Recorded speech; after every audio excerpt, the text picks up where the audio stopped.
Guys, just like that, I'm back with another Portable Clint. Guys, everybody who I interview, some way, somehow is connected to me in some way, somehow. Just remember that. I have a next guest. He's one of my favorites, and he's also an Emmy Award winner writer.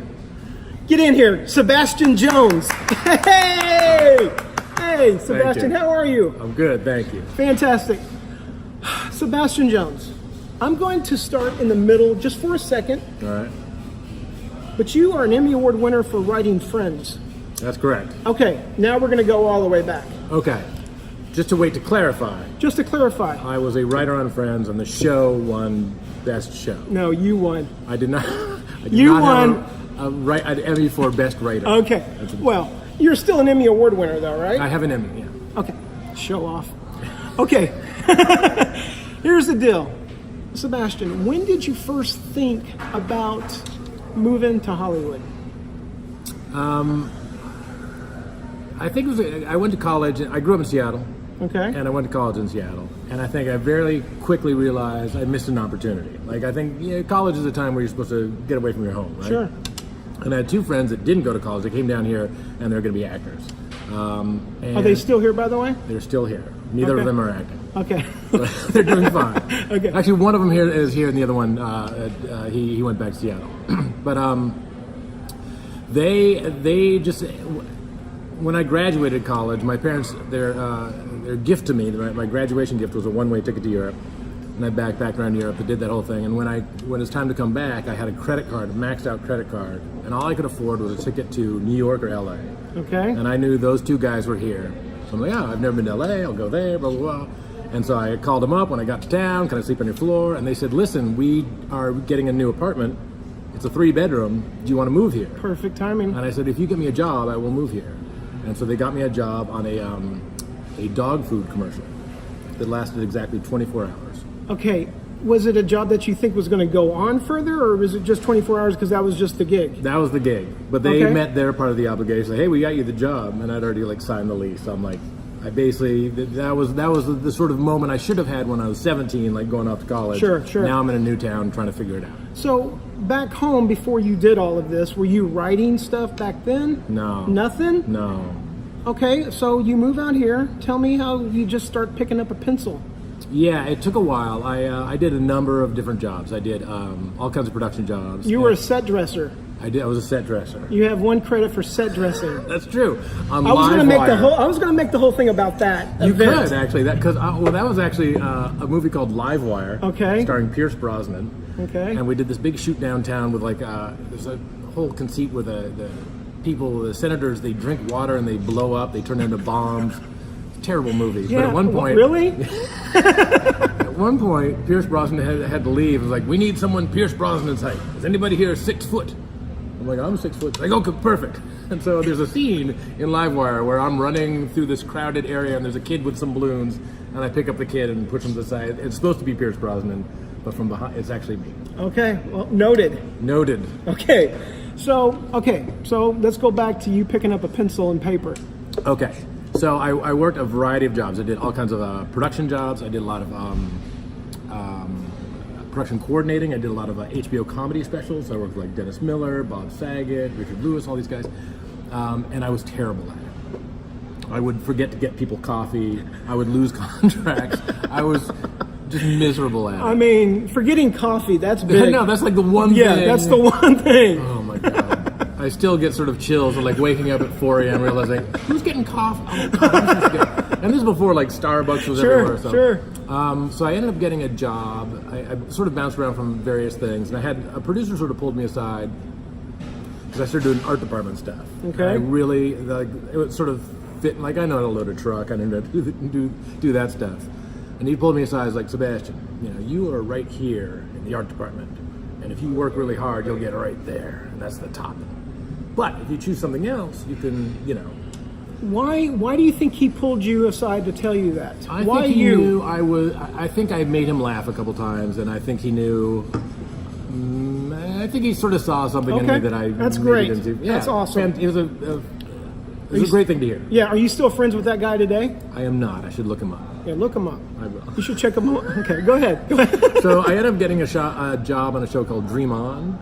Okay, I'm excited about this. All right. Because I loved that show. HBO, I feel like it was HBO's almost first scripted show in a way. Yeah.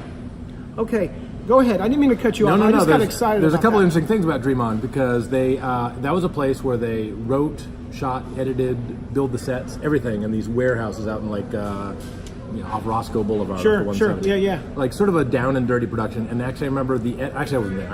I'm saying I remember, but the editor he came up with like this logo at the front of the card, at the front of the show. Yeah. And it's the HBO logo that's still there now. The white noise. Yeah. Oh yeah. Oh yes. And it was like. Everyone was just inventing stuff back then.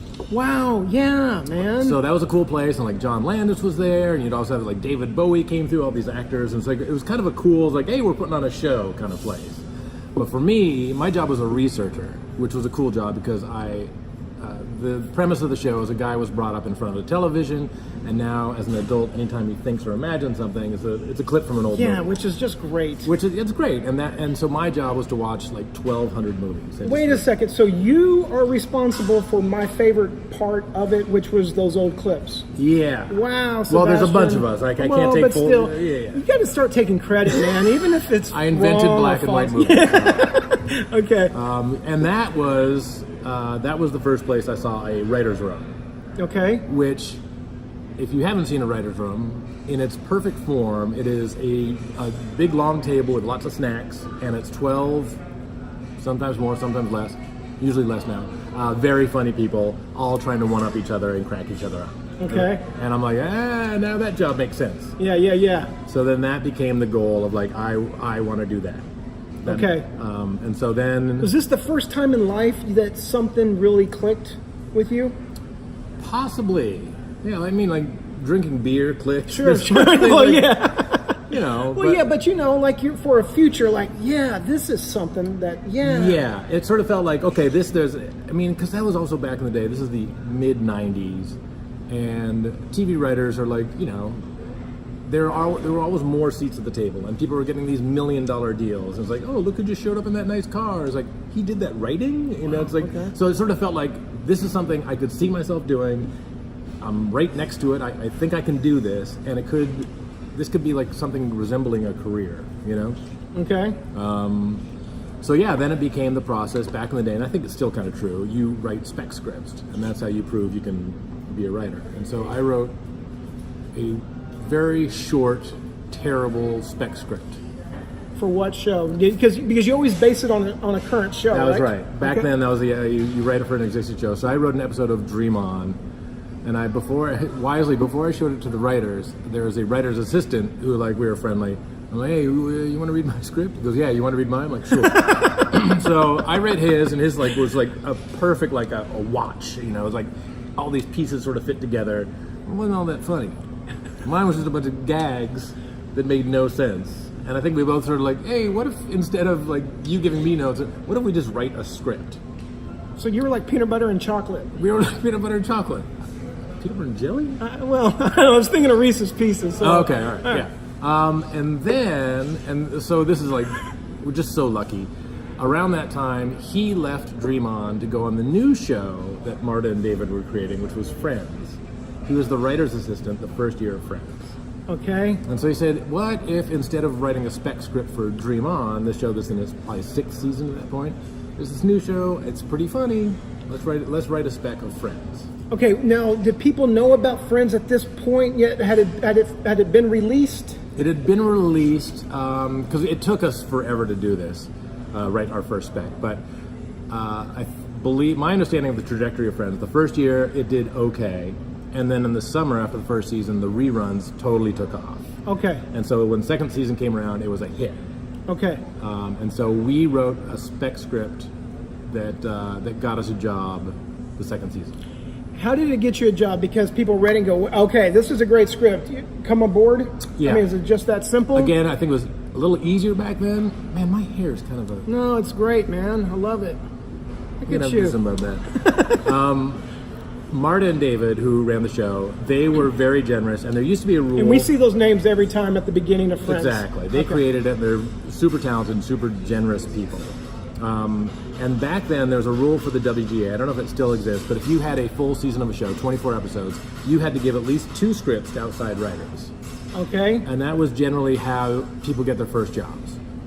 So they oftentimes the best way to get that job is to be an employee on the show, a writer assistant or something. It's like, hey. And so we wrote a spec of Friends and handed it to Martin David, and they're like, we want to call you in for notes. Like, great. And we're thinking, oh, they're going to make it. And they're like, we're never going to make this.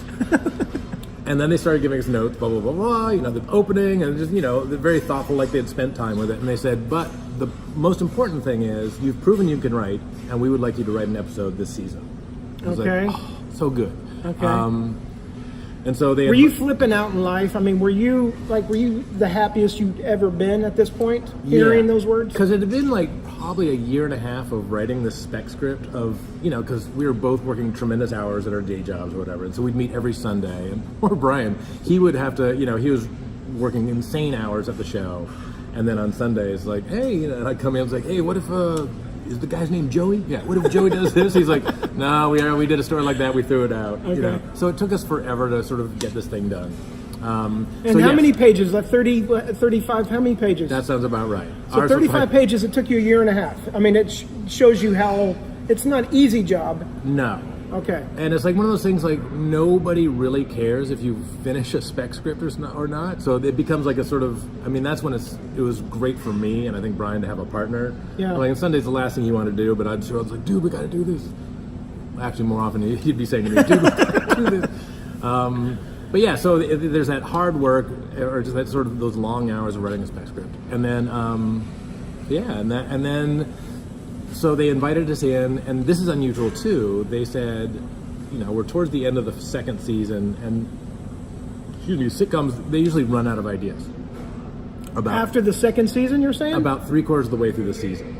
Of the second season, though? Of any season. Okay. If you're doing 24, I get what you're saying. You have 8 weeks of pre-production, and then you talk about what the arc is going to be, and then by the time you're down those last 5 or 6, it's like, what are we going to do? We got a table read on Monday, and people are out of ideas. So they bring us in, and they had us sit at the table and be part of the writer's room as we broke the story, which means, come up with all the beats.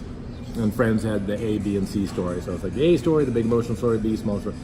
What does the C story consist of? I've always heard the A and B. What's the C? The C story, towards the end of Friends, would be basically one setup and a punchline. Okay. It would get reduced to that. Okay. Like, I don't know if this is totally... I might be remembering this wrong, but there's one where I think Joey he needed to prove he was uncircumcised, and so they made a... I gotta watch the episode. Okay, that's fine. But it was basically like, hey, I need to prove I'm uncircumcised. And Monica comes up with a bunch of meats. And then there's a beat of him auditioning, and they say, okay, now just pull your pants so we know you're uncircumcised. And he's standing there, and you hear the thing drop. And so that was the C story. It's like, I don't know. Okay, that's funny. Yeah. Okay, well, now that we pulled over for a second, Yeah. tell me, and I don't want a long lecture about this, tell me the difference between written by, teleplay, story. If you could sum that up. Yeah. Because I've seen on your IMDb, you have all 3 of those. Yes. On many shows, like especially, I'll just keep using Friends as an example. Please. Towards the end, we would group write stuff, and again, a very generous place where they would have a fishbowl with everybody's name in there, including the writer's list, and you pull it out, and they would divide it into at least 2 parts, which is teleplay and screenplay. Okay. And basically, that always, that sort of boils down to 1/3 credit or 2/3 credit. Okay. Like whatever the fee was for a script, that's what you'd get. And if you're a writing team, that gets split in half. Okay. So I think formally teleplay, I think written by means you did everything. I think a teleplay means somebody else came up with the idea, and a screenplay means they wrote it. Okay. I don't know. I think I've never been in the situation where somebody said, well, I came up with the idea, but you did most of it. You've never seen that? Not on the shows I've been on. Okay. It's either. But I'm sure that happens though, right? Because people's egos are gigantic here. Sure, yeah. Because I know there's some shows where like the showrunner will put their name on every single episode. And I think a lot of times that's like if that episode wins the best written show, they're guaranteed that trophy. I've seen somebody's name like that a lot. Yep. Okay. Anyway, so you're writing for Friends. Everything great? Is this the best of times when you're a writer? Well, okay. Well, let me go back. Oh yeah, please. I didn't want. Yeah, go. No. They so we get a produced episode in the second season, and that was a really exciting week because we've been like it was overnight success. Where even though we'd been working for a year and a half or 2 years writing the spec script, now agents are calling us, blah blah blah, and so the timeline was something like on Monday we got a call from 4 different agents, and Tuesday we went and met with an agent. And he convinced us, you don't need to meet any other agents. You know, I'm your guy. And we sort of, my writing partner knew him and was like, all right, this is the guy. Because we both had to get back to our regular jobs. Sure. What was your regular job right then? I think I was still a researcher at Dream On. Okay. Oh, no, that's not true. I was, excuse me, I was an assistant to a writer who had an overall deal, which was a pretty sweet gig. Because he was very undemanding, and I got health insurance for the first time in my life. Nice. I'm so sorry. I saw a doctor. What kind of gig did you say he wrote? What kind of deal did he get? He had an overall deal. What's an overall deal? When writers hit a certain sort of level, a studio or a production company would make a deal with them. It's like, hey, we're going to pay you X amount of money, and we're going to own you for 2 years, and you just churn out ideas. Okay. And so he got a deal with Brillstein Gray. Do you remember them? Yeah, of course. Yeah. They're still around, right? Yeah. Well, I think one died though. They both died. Yeah. So, but they're still around. Yeah. So but that was a great company because I got like $900 a week. Are they hiring? And health, it's the best. And my boss was a guy. He's like, hey, my wife and me want pizza tonight. Can you bring a pizza by? Like, sure. All right, we'll see you on Monday. It's like, oh, great. It's a great gig. It was a great gig. So Tuesday we met with this agent. And at the end of the meeting, he was like, so you signed with me? I'm like, yeah. Or we said yes. And he goes, great. You have a meeting with Gary David Goldberg on Thursday, who created Family Ties. And he was creating a new show called Spin City. And we were told 2 things. He's a nice guy. Don't bring up politics or basketball. So, of course, what did we talk about? Hey, Gary, I hear you like basketball. Idiots. But he could not have been nicer. Did you really? I mean, they told you that and you guys still did that? It just sort of came up. It accidentally, because that's kind of like don't look at the wall. You want to look at the wall. Right. Okay, go ahead. And we had never been in a meeting like that before, and he could not have been nicer. And he said, listen, me and this guy, Bill Lawrence, we're putting together a show, Spin City. It's going to be shot in New York, blah, blah, blah. And, you guys are great. And we said, oh, we think you're great. And he goes, okay, well, let's make this happen. See you guys later. And we walk out in the parking lot. We're like, what does "let's make this happen" mean? Yeah. Right. Yeah. And so this is before cell phones. We get back to our office. We have a message from an agent. Call the agent. It's like, yeah, you got the job. You're leaving for New York in 2 weeks. Okay. Wow. That'd be so exciting. It was crazy exciting. Yeah. Okay. Yeah. So what do you do? So you go to New York, right? Do you move out of your place or do you keep it there? What do you do? Yeah. I take a sip of your coffee, Jones. I will. Thank you. Slow this down. Yeah. Look at that. You don't have to look at that. So yeah, I was a single guy, 2 roommates, and so I had to hey guys, you're gonna have to find a new roommate, and everyone understood. Sure. Were they jealous? They were not in that business at all. Okay, but were they jealous? They were surprised. They were really surprised. Wait, you're what? You're what? What are you doing? You? No, seriously, what's up? Yeah. So it was a trip. It was because I was also broke. My car was dying, it was sort of like you have this real job. You can be writing for Michael J. Fox, which is just surreal. It's like I grew up watching Michael J. Fox. Sorry, I keep pounding the table. No, it's all good. All right. There's one funny-ish detail. Like Gary sort of called all the writers together and said, hey, listen, I know there's a big move for some of you guys. If you need to borrow any money to get yourself settled, just talk to my accountant. And he was super generous. And I'm like, you know what? I do need some money. I'm going to need at least like $500, maybe $600. So I said, Gary, I would like to take that loan. He goes, okay, no problem. Patricia will call you. And Patricia just shows up the next day. An envelope shows up for $25,000. What? I'm like, oh, I freaked out. And I sort of shakingly took it back, like, I just need $500. Like, oh, okay, all right. Do you want that cash? Oh, no. And so you gave it all back, but oh God, no, because yes, I did give it back. It was not a gift. It was a loan, but I sort of knew like that was, and still is, an extraordinary sum of money to give to a 20-something-year-old. Okay, wow, very nice. Okay, so you go out to New York. How long are you out there? We're out there for 3 years. Okay, now in those 3 years, when is the big change of Spin City? The change being Michael J. Fox to Charlie Sheen. That didn't happen until year 5, I think. They did. I'm trying to remember, because we were there for 3 years, and then we came back to LA. To shoot, or were you done with it? We had finished season 3, and there's a big sort of regime change where some of the writers, me, were let go. Okay. So this was your first big kick in the gut? A little bit. And it's still sort of like, it was largely political, but probably needed to happen. It was like, because the hours there were kind of crazy. They were more than crazy. There's weeks where we worked 100-hour weeks. We slept in the office. And I think a lot of times the episodes suffered because of it. We're all like sort of new writers figuring it out. And so I think they sort of cleared house a little bit, and that stung. Did your partner get released as well? Yeah, we are bound at the hip. We were good deal. Package deal. Because that would suck if he stayed and you. Oh my God, yeah. Okay. No, that wouldn't happen. Okay. You say that.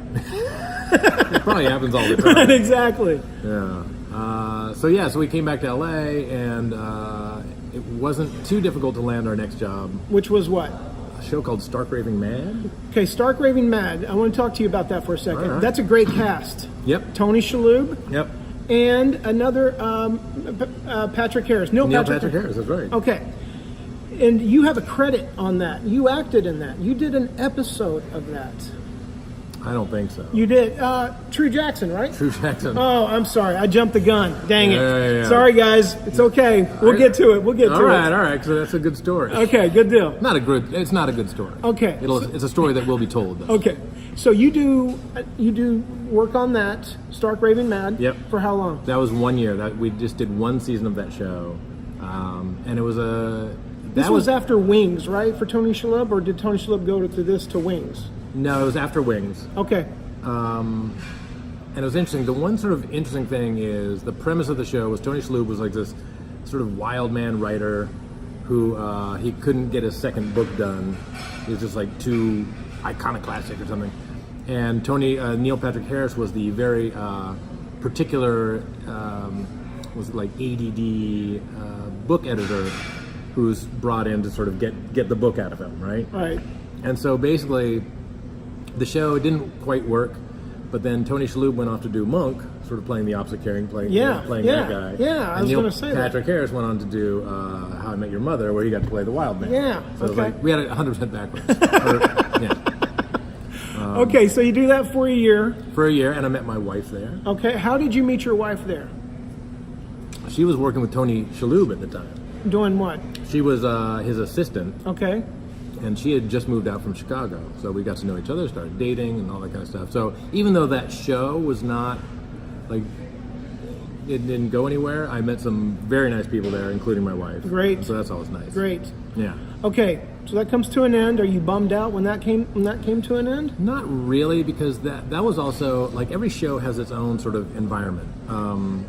Spin City was very, it was kind of like anything goes. You could say anything to anybody. It was very un-PC. We'd work late hours. We smoked cigarettes in the room. Sure.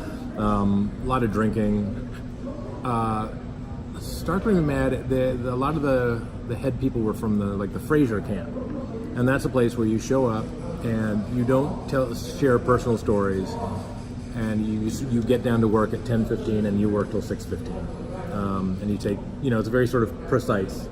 Why no personal stories? Just because there's no time or room for that? Yeah. Okay. I mean, and every show is different. That's sort of what I call the sort of the Frasier style. But like Everybody Loves Raymond, apparently like Monday morning in the writer's room, they'd be like, okay, so what happened this weekend? This is the reason why I asked that question, because that's how I thought half the shows were written, by personal experiences. Right. Okay. And so, like, and to be fair, like in the Frasier camp, you can absolutely draw from your life, but you don't just sort of like talk about like, oh, guess what I did this weekend, blah, blah, blah. It's Gotcha. like, that feels like a waste of time. But you're encouraged to come in. If you had a pitch or a suggestion for a joke or an episode, make sure you have the beginning, the middle, and the end. Okay. Don't just pitch areas. Like, Okay. hey, wouldn't it be funny if they got a duck? It would be funny though. I'm gonna pitch that. Okay, good deal. Okay, so yeah. okay, that is the end of. Okay, wait, what project? So are you done with that project? Yeah, so Stark Raving Mad sort of comes and goes in 1 year. We did I think we did 24 episodes. Okay. And then it's like we're in staffing season, and we went out for a number of jobs, and this was actually kind of exciting because Friends had a deal where they would give you your first job, they'd give you your break, but traditionally they didn't hire you onto staff. Okay. Like we'll give you your boost, which is great.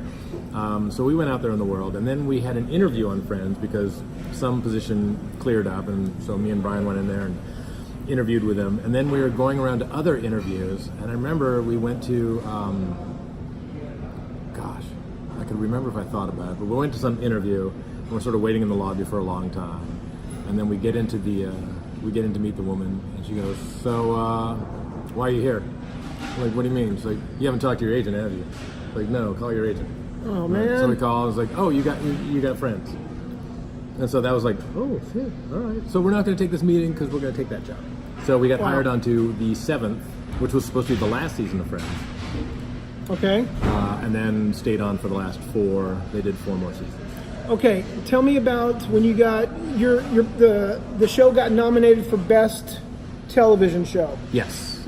What year? I think it always got nominated, but it finally won in season 8. Did you go up on the stage with everybody? How did that work out? It was very exciting. I did go up on stage, and like anybody with a like producer in their title, how does it work? No, basically anybody involved in the show that was in the audience that night went up on stage.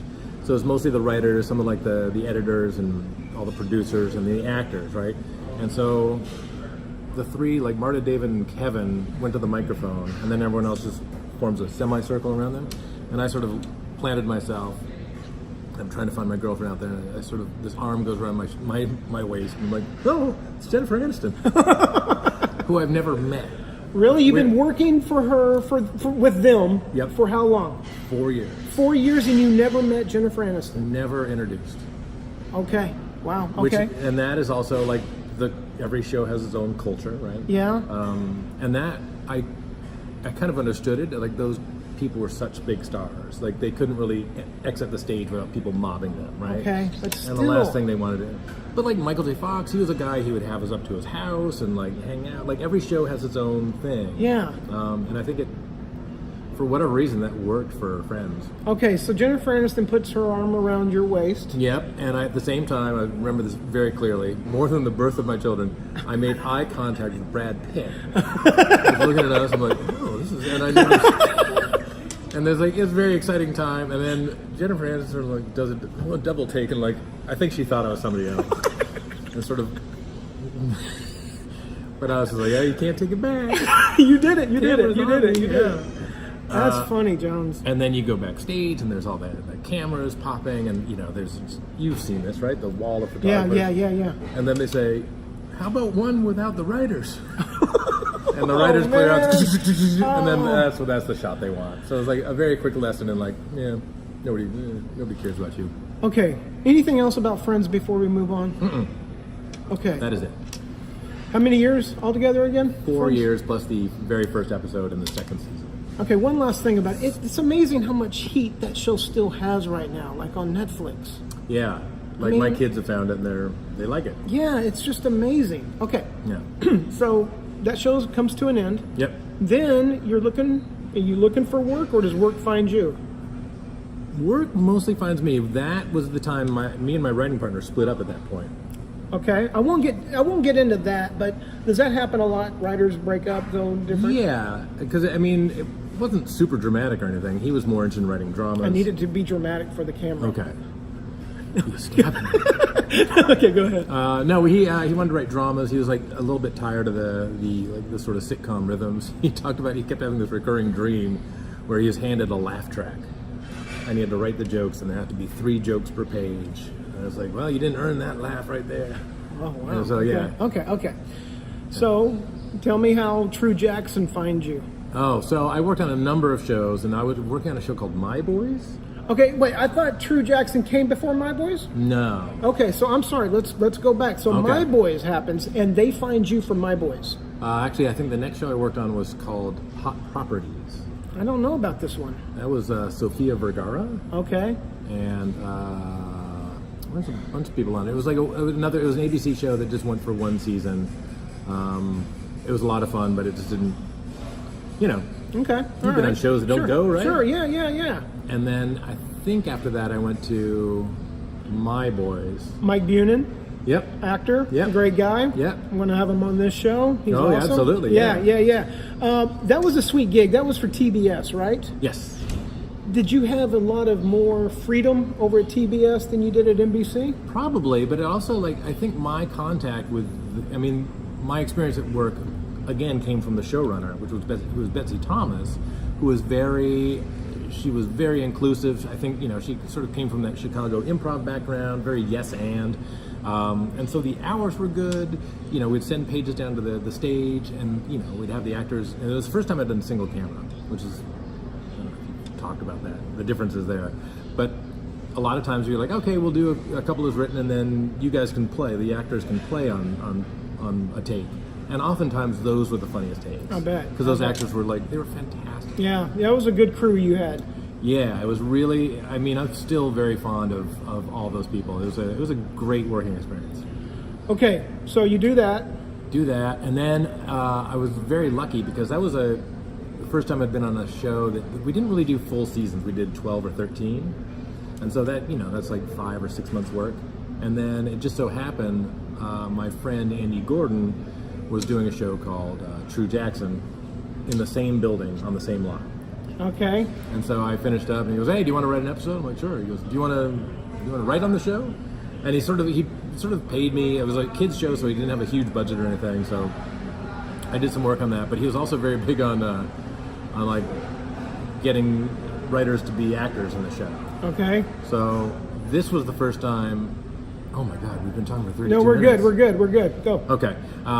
So I played the cameraman in an episode where I had to I was a cameraman director, and I had to walk backwards and, film someone, and then the punchline was something like, "Was that good?" And I said something like, "We'll edit it." Right? And so I did that, and it's very complicated, like walking backward, hitting your mark or whatever, and then and within the rehearsal, walk backwards. "We'll edit it." And then there's a 5-second pause, and then from Video Village, I hear this, and I realize, oh, they're not laughing at my joke, they're laughing at somebody commented, because I was so hideous. It was the most stressful thing I've ever done. Don't be an actor. That's terrible. Funny. Okay. All right. But you got an IMDb credit for I did, yes. So there you go. Yeah, acted by. Okay. So that comes and goes. That True comes and Jackson. goes. And then comes. And then I guess the next thing I did was One Day at a Time. Nope, because this is when I did Hot in Cleveland. This is when you and I connect. That's right. All right, I'm going to say this really quick. Okay. There's a handful of people who've looked out for me in Hollywood, and you will always be on that list, Sebastian Jones. I'm serious. That's one reason why I had you on the show, because you mean so much to me. You were writing on the show. I was sitting at home. He's my neighbor as well. I get a text from you. Yeah. And you go, "Hey, Clint, your name's on the board." You had a list of actors that you guys want to be on the show. Yeah. And there I saw my name, Clint Culp.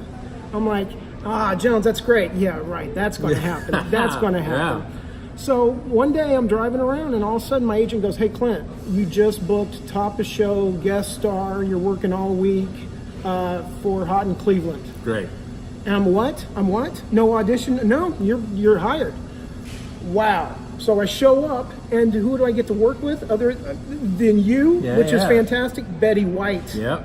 You let me hang out with Betty White. That's right. Anyway, so I want to thank you for that again, because I thank you all the time, because You're I welcome. appreciate that. So you do Hot in Cleveland for how long? That was 5 years, maybe? Was that a good gig? That was a great gig because it was really well run. We didn't work crazy hours, and those actors were amazing. I We remember. had so many people come through there. I remember we did on tape night. Betty White was on the set from like 5 o'clock to 11 o'clock. Never looked tired, never looked worn down, anything. It was truly amazing watching her do her thing. Yeah. I think she gained some energy just from the audience and then sort of, just remaining vibrant and working and being around, Between a take, they started playing the Golden Girls music. Did they do that every episode, or did they just do that while I was there that night? I think they did that a lot. Oh, really? Okay. Sorry, dude. No, that's fine. Okay. I could spend all day talking about that. That's a fantastic show. I loved it. Good for you. That comes to an end. What happens next, which is really cool to my book, because you get to go do a reboot of One Day at a Time. That's Did right. I miss anything there? I don't think so. Which was Norman Lear. Yes. Norman Lear, who is roughly the same age as Betty White and just as vibrant. Really? Oh my gosh. He's super strong. He's 96, I want to say. And he's amazing. Did he teach you anything? I'm sure he did, but I think I was mostly just sort of aware that I'm in the presence of a giant, And he's very much like that Norman Lear brand where you don't shy away from the uncomfortable conversation. Like whatever the most sort of provocative thing is, go toward that. Which Really? is not that's not the usual instinct on sitcoms. Let's do something light. He goes, the VA, we got to stick to the VA. Like, oh, okay, all right. Okay, all right.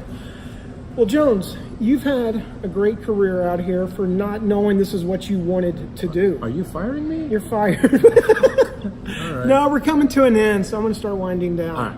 Is there anything else you need to tell us about being a writer? You said something before we rolled camera. You said being an actor, you can't do it in your own home, Yeah.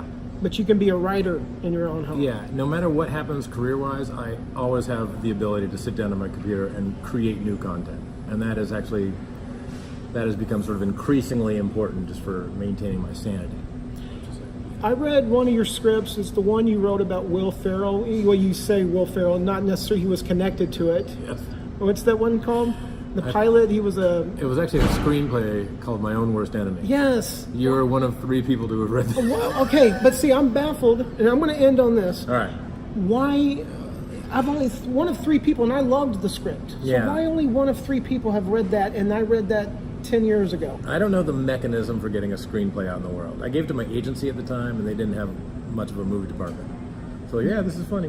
Would you ever revisit that script? I actually gave it to some people recently, and they gave me some notes. So I'm gonna put it out there again. Well, I'm telling you, it was great. Thank I you. remembered I appreciate it. that. I Yeah. really, and I'm not just saying that. I appreciate All right, Sebastian Jones. I guess we'll shut it down.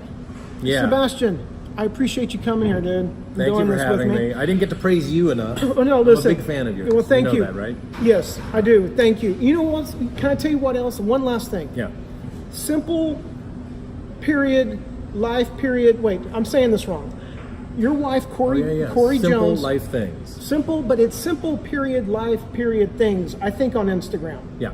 I'm bringing that up because I love what she is doing. Oh, that's right now. great. Yeah, it is beautiful, like fruit and fig porn, almost. Yes, Right? It is. Yeah, and with some cheese. With some cheese. Yeah. And so look it up. I'm not trying to sell anything here, but it's beautiful. Thank you. I That's a highly good plug, recommend you checking that out. Okay, do me a favor, Sebastian. Say goodbye. Goodbye.